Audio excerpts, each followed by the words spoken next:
नमस्कार, मी भूषण आहिरे. साम टीव्हीच्या आवाज महाराष्ट्र या कार्यक्रमामध्ये आपलं स्वागत आहे. आज आपण धुळे ग्रामीण विधानसभा मतदारसंघाचा आढावा घेणार आहोत. यासाठी आपल्या सोबत बोलण्यासाठी ग्रामस्थ मोठ्या प्रमाणे उपस्थित आहेत. या सर्व ग्रामस्थांतर्फे आपण धुळे ग्रामीणच्या विभागामध्ये कशा पद्धतीने विकास कामं झालेली आहेत, त्याचबरोबर किती कामं झालेली आहेत, किती कामं होणं अद्याप अपेक्षित होतं आणि ते अजून पूर्णत्वाला गेलेली नाहीत, या संदर्भात आपण जाणून घेणार आहोत.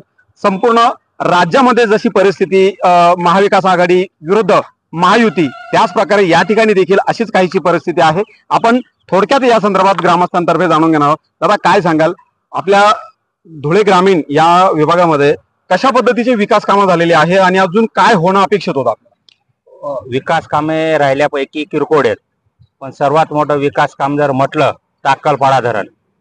आणि लवकरात लवकर बऱ्याचशा आध्याहून जास्त मतदारसंघात महाविकास आघाडीचे नेते यांनी शेतापर्यंत पाणी पोहोचवण्याचा प्रयत्न केलेला आहे आणि काम चालू आहे. रस्त्यांचे कामं झालेले आहेत, राहिलेले कामं 100% होतील. मला नाही वाटत की आता बरेच काही कामं बाकी असतील असं. नक्कीच. आता जसं या ग्रामस्थांनी सांगितलं तसं अजून काहींना या संदर्भात अजून अपेक्षा देखील आहेत. काय सांगाल की अद्याप कुठली कामं होणं अपेक्षित आहे आपल्याला? सर्वसाधारण जनतेची कामं झाली पाहिजे. जे मूलभूत कामं असतात, जे जनतेची कामं असतात, जनतेला काय हवं असतं, वेळेवर पाणी मिळायला पाहिजे, पिण्यासाठी पाणी मिळायला पाहिजे, हाताला रोजगार मिळाला पाहिजे आणि मोलमजुरांना कुठेतरी काम मिळालं पाहिजे, एवढी जनतेची अपेक्षा असते. आता सध्या राज्य सरकारतर्फे ज्या योजना राबवल्या जात आहेत त्यापैकी आपल्याला कुठली योजना अशी वाटते की ती राज्य सरकारने योग्य केलेली? आतापर्यंत ज्या राज्य सरकारने ज्या योजना राबवल्या त्या शेतकऱ्यांसाठी राबवल्या नाहीत, मजुरांसाठी राबवल्या नाहीत. फक्त एक लाडकी बहीण अशी एक योजना आणली आणि तिचा इतका वाजागाजा चालू आहे, पण तेवढ्या लाडक्या बहिणींचं कौतुक या महाराष्ट्राने केलेलं नाही. कारण फक्त पैसे देऊन बहिणीचं कौतुक करण्यापेक्षा तिला संरक्षणाची आवश्यकता आहे, ते सरकारने केलं पाहिजे. नक्कीच. आपण जर बघितलं तर लाडकी बहीण ही सध्या राज्य सरकारची सर्वात महत्वाकांक्षी योजना आहे. आपण काय सांगाल, आपल्या घरामध्ये देखील लाडक्या बहिणी असतील ज्यांना योजनेचा लाभ मिळाला असेल? मिळाला आपल्या घरामध्ये लाभ? नाही मिळाला. फॉर्म भरलेला आहे पण पैसे मिळाले नाही. काय कारण, काय सांगण्यात आलं बँकेकडनं? ते काय सांगता, तुमचे कागदपत्र अपुरे आहे असे सांगता बँकावाले. काय सांगते ते, बाया फिरून येतात, काय करतील? नक्कीच. लाडकी बहीण या योजनेचा कितपत आता लाभ ग्रामस्थांतर्फे आपल्याला समोर येत आहे? काय सांगाल, खरंच या योजनेचा राज्य सरकारला लाभ होईल का? राज्य सरकारला लाभ, या योजनेचा राज्य सरकारला अजिबात लाभ होणार का? जे जवळजवळ 70% महिला अजूनही त्या योजनेपासून वंचित आहेत, म्हणून तो राज्य सरकारला लाभ होणं तेवढं हे नाही. पण माझ्या मते या राज्य सरकारला अजूनही जाग येत नाही शेतकऱ्यांच्या बाबतीत. दिवसा वीज द्यायचं नसते घोषित करता, पण दररोजची वीज ही लपंडाव करत असते. शेतकरी एवढा शेतकरी हैराण होतो त्या विजेपायी. अक्षरशः म्हणजे दिवसातनं 3-3 तास 2-2 तास दिवसा लाईट असून सुद्धा त्याच दिवशी लाईट राहत नाही. म्हणजे एवढा शेतकरी हैराण होतो. म्हणजे या शेतकऱ्यांचा वालीच या महाराष्ट्रात राहिलेला नाही. म्हणून या सरकारचा लोकांना पूर्णपणे वीट आलेला आहे आणि हे सरकार म्हणजे पुढच्या वेळेस अपेक्षितच नाही लोकांना, कारण काम करण्याची क्षमता या सरकारमध्ये नाही आहे. फक्त एकमेकांची उनीदुनी, एकमेकांवर टिप्पणी एवढंच हे सरकार करतंय. पण शेतकरी, शेतमजूर, गोरगरिबांसाठी या सरकारने काहीच केलेलं नाही. एकीकडे आपण असा आरोप लावताय, परंतु आता राज्य सरकार असेल, केंद्र सरकार असेल, यांच्यातर्फे शेतकऱ्यांना योग्य वीज पुरवठा करण्यासाठी विविध योजना आणल्याचं त्यांनी देखील या जाहिरातीतून आपण बघतोय. त्यानंतर त्यांच्या बहुतेक भाषणांमधून आपण सगळं बघतोय. आपल्याला काय वाटतंय की आपल्या शेतापर्यंत वीज पोहोचलेली का? वीज आहे, परंतु वेळेवर येणं जे आहे दिलेले त्याच्यातनं 8 घंट्यातनं 2 घंटा 3 घंटा कमी करतात. आणि जेव्हा काही काम नसेल त्या दिवशी, वीज जेव्हा चालू होते त्या दिवशी काम करतात. याच्यामुळे बऱ्याचशा लोकांना पाण्याची अडचण येते. परंतु यावर्षी एक वातावरण चांगलं पावसाचं असल्यामुळे विजेचा एवढा मोठा हे झाला नाही. कारण की 3 महिने एकंदरीत जास्तीत जास्त पाऊस पडला तरी पुढे आता चालू आहे काही गोष्टी याच्यामुळे अडचणी येतात शेतकऱ्यांना आणि परत शेतीमालाला अजून परत चांगले भाव नाही. याविषयी कापसाला भाव नाही. मागच्या वर्षी 6,000 रुपये कापूस गेला, अजून कापसाला रेट नाही. आता नवीन येण्याची सुरुवात आहे तरी सुद्धा अजून भावाची एवढी मोठी दिसत नाही. तरी सरकारने याविषयी बऱ्याचशा गोष्टी आता लक्ष द्यायला पाहिजे एवढंच. नक्की जर असं जर ग्रामीण भागामध्ये जर बघितलं तर सर्वात जास्त शेतकरी वर्ग आहे आणि या ठिकाणी या शेतकऱ्यांची सर्वात मूलभूत मागणी म्हणजे हमी भाव. या संदर्भात आपण काय सांगाल की हमी भाव आपल्या मालाला मिळतोय का? हमी भाव मिळत नाही. फक्त सरकार कागदोपत्री करतं, व्यापाऱ्यांची लूट चालते, व्यापाऱ्यांवर सरकारचा वचक नाही. की हमी भावापेक्षा जर व्यापारी कमी भावात माल घेत असतील तर त्याच्यावर वचक कोणाचा पाहिजे? सरकारचा पाहिजे ना. पण सरकार त्याच्यावर वचक ठेवत नाही. जर हमी भाव 6,000चा 6,500चा केला तर व्यापारी 5,500 घेतात. हे सरकारचे धोरण राबवलं पाहिजे. आपल्या शेतीमालाला योग्य भाव मिळतोय का आपण? कारण सर्व ग्रामीण भागातील सर्व शेतकरी वर्ग आहात आपण. आपल्या शेतीमालाला आपल्याला योग्य भाव मिळतोय का? शेतीमालाला योग्य भाव बिलकुल मिळत नाहीये. आता कांदा निर्यातीवरच घ्या. कांदा निर्यात आता त्यांनी उठवली. आता शेतकऱ्याच्या हातात कांदाच नाहीये तर कांदा निर्यात उठून काय उपयोग आहे? आता व्यापाऱ्यांचा फायदा आहे, शेतकऱ्यांचा कुठं फायदा झाला? मालच नाहीये आता शेतकऱ्याजवळ. त्याच्यामुळे हे जे सरकार आहे हे शेतकऱ्यांविरुद्ध धोरण निर्माण करतं आणि शेतकऱ्यांना वेठीस धरतं. त्याच्यामुळे कुठल्याही पिकाला भाव दिले जात नाहीये, योग्य भाव मिळत नाहीयेत. त्याच्यामुळे शेतकऱ्याची अधोगती चालू आहे. आता जर आपण जर बघितलं तर शेतीला योग्य भाव नाही असे शेतकऱ्यांची सर्व ओरड आहे. त्याचबरोबर आता सध्या रोजगारीचा देखील मोठ्या प्रमाणात प्रश्न समोर येत आहे. आपण काय सांगाल? आपण युवक आहात, आपण सुशिक्षित बेरोजगार युवकांच्या संदर्भात आपल्याला कसं वाटतं की राज्य सरकारतर्फे रोजगार उपलब्ध करून देण्यात आलेले आहेत?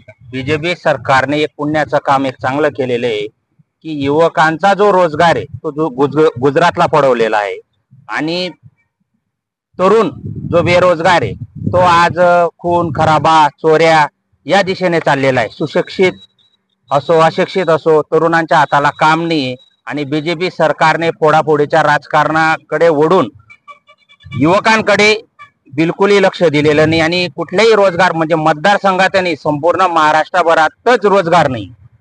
तर याच्यामुळे तरुण हैराण झालेले. तरुण हाताला काम नाही. शिकलेले मुलं घरी बसलेले, ते शेतकरीचे असो अथवा कुठल्याही वर्गाचे असो. याच्याकडे बीजेपी सरकारने केंद्रामध्ये 10 वर्षापासून सत्ता असताना कुठली योजना अशी आणलेली आहे की 2-5-10 हजार तरुण भरले जातील कुठल्या कंपनीमध्ये कुठल्या योजनेमध्ये त्यांचं काम होईल असं कुठलीही तरुणांसाठी स्पेशल पॉलिसी बीजेपी सरकारने आणलेली नाही, अथवा राज्य सरकार असो या केंद्र सरकार असो. नक्की जर बघितलं तर मोठ्या प्रमाणात युवक वर्गाच्या हाताला काम नाहीये आणि अशामध्येच आता जो सध्या ऑनलाईन गेमचं फॅड जे सध्या सुरू आहे त्या संदर्भात आपण याकडे कसं बघतात?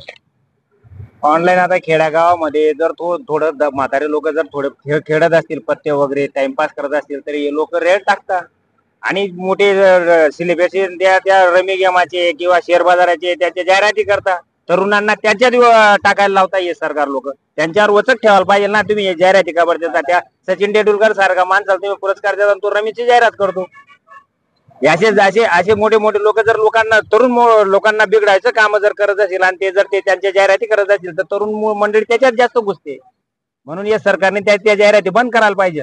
नक्की जर आता आगामी विधानसभा निवडणूक जर बघितली तर आपल्या समोर जो उमेदवार आपल्याकडे मतदान मागण्यासाठी येणार आहे सर्वात पहिले आपण त्यांना काय प्रश्न विचाराल? कुठल्या संदर्भात आपण त्यांना विचारणा कराल? काय तरुणांच्या हाताला काम, मजुरांना त्यांचा रोजगार, सर्वसाधारण शेतकऱ्याला त्याची वीज आणि जे तरुण आहेत आज शिकणारे यांना शिक्षण, आमच्या एवढ्याच मागण्या त्यांच्याकडे असतील. नक्कीच. आता सर्वात महत्वाचं जर बघितलं तर आता महिला सुरक्षेचा देखील प्रश्न कुठेतरी ऐरणीवरती आलेला आहे आणि महिला सुरक्षेसाठी आता राज्य सरकार कुठे कमी पडतंय का असं तुम्हाला वाटतंय का? होय, राज्य सरकार बिलकुल कमी पडते. कारण जवळजवळ या 10 वर्षामध्ये निर्भया झाली, बदलापूर झालं, असे पुष्कळ घटना झालेल्या, पण एकही गुन्हेगाराला अद्यापर्यंत फाशीची शिक्षा किंवा कोणती म्हणजे कायद्याचा वचकच या गुन्हेगारांवर राहिलेला नाही आणि म्हणून गुन्हेगार हा जास्त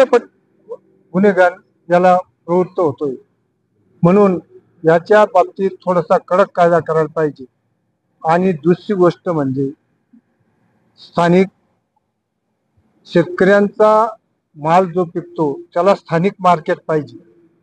आज ज्यावेळेस पहिल्या 14च्या इलेक्शनमध्ये या बीजेपी सरकारने त्यांच्या अजेंडामध्ये असं दाखवलं होतं, तर तुमचा माल इथे विकला जाईल, तुम्हाला गुजरातला जावं लागणार नाही किंवा MP मध्ये जावं लागणार नाही. तुमची कपाशी असो, तुमचा मक्का असो, तुमची ज्वारी असो, इथे विकलं जाईल. त्याच्यासाठी तुम्हाला मार्केट करून देईल, मार्केट ओपन होईल. पण यांनी या आता 15 वर्षामध्ये मार्केट सुद्धा ओपन केली नाही आणि तो माल जो आहे तो सुद्धा विकला जात नाही. आम्ही कपाशी पिकवणार, आमचा धुळे जिल्हा किंवा महाराष्ट्रात जवळजवळ म्हणजे 95% जिल्हे कपास पिकवणारे, पण आमचा कपास विकून आमचा माल, स्थानिक माल आम्ही इथे विकू शकत नाही, ही शोकांतिका आहे. म्हणून आम्हाला स्थानिक मार्केट, जर कोणतेही सरकार आलं तरी आम्हाला तो माल आम्हाला विकता येईल अशा पद्धतीने मार्केट तयार करून द्यायला पाहिजे. म्हणजे शेतकरीचा जास्त त्याच्यात अपव्यय होणार नाही आणि वेळ वाया जाणार नाही, पैसा खर्च होणार नाही. म्हणून स्थानिक मार्केट जर करून दिली तर फारच उपकार होतो. नक्कीच. जर आता आगामी जी काही महिन्यांवरती येऊन ठेपलेली विधानसभा निवडणूक आहे, त्या निवडणुकीमध्ये आपण कसा उमेदवार निवडून देणार? जो उमेदवार रोजगार, शिक्षण क्षेत्र, औद्योगिक क्षेत्र जो विकास करेल अशाच उमेदवाराला निवडून द्यायला पाहिजे. जो शेतकऱ्यांचा पाण्याचा प्रश्न आहे, की परत रस्त्यांचा प्रश्न आहे, बरेचसे रस्ते असे आहेत की ते कुठं खड्डे आहेत, ते सर्व विकास करण्यासाठी अशाच उमेदवाराला आम्ही प्रोत्साहन देणार. परंतु आता जे स्थानिक आमदार आहेत त्यांच्याकडनं विकास कामं झाली आहेत का? आपलं काय म्हणणं आहे याचं? स्थानिक आता जे उमेदवार आपलं जे आमदार आहेत त्यांच्याकडनं बराचसा विकास झालेला आहे आणि ते अजून करू पाहत आहेत. अजून एकदा जर संधी मिळाली तर अजून त्यांना विकास करण्याची संधी आहे. नक्कीच. आगामी विधानसभा निवडणुकीमध्ये जे विकास कामं करतील त्यांनाच निवडून देण्याची भावना ही सर्व ग्रामीण भागातील या सर्व ग्रामस्थांतर्फे व्यक्त करण्यात येत आहे. आणि जर सर्वात महत्वाचं जर बघितलं तर ग्रामीण भागामध्ये शेतकरी वर्ग हा प्रामुख्याने आहे आणि या ठिकाणी जर आपण बघितलं तर शेतकऱ्यांच्या मालाला हमी भाव मिळावा, त्याचबरोबर त्यांना योग्य ती जवळपास बाजारपेठ उपलब्ध करून मिळावी, त्याचबरोबर त्यांच्या मालाला योग्य तो दर मिळावा, अशा सर्व मागण्या या शेतकऱ्यांतर्फे व्यक्त केल्या जात आहेत. सध्या त्या सर्व गोष्टी होत नाहीयेत असा त्यांचा रोष आहे. आणि या संदर्भात आपण यापुढे देखील आवाज महाराष्ट्राच्या या कौल महाराष्ट्राच्या या कार्यक्रमाच्या माध्यमातून आपण या सर्व अशाच इतर मतदारसंघांमध्ये देखील मतदारांचा कौल जाणून घेण्याचा प्रयत्न करणार आहोत. धुळ्यावरून भूषण आहिरे. देश विदेशातील प्रत्येक घडामोडींचे लाईव्ह अपडेट मिळवण्यासाठी आता साम टीव्हीच्या सर्व सोशल मीडिया प्लॅटफॉर्मला लाईक, फॉलो आणि सबस्क्राईब करा. तसंच सर्व नोटिफिकेशनसाठी बेल आयकॉन प्रेस करायला विसरू नका.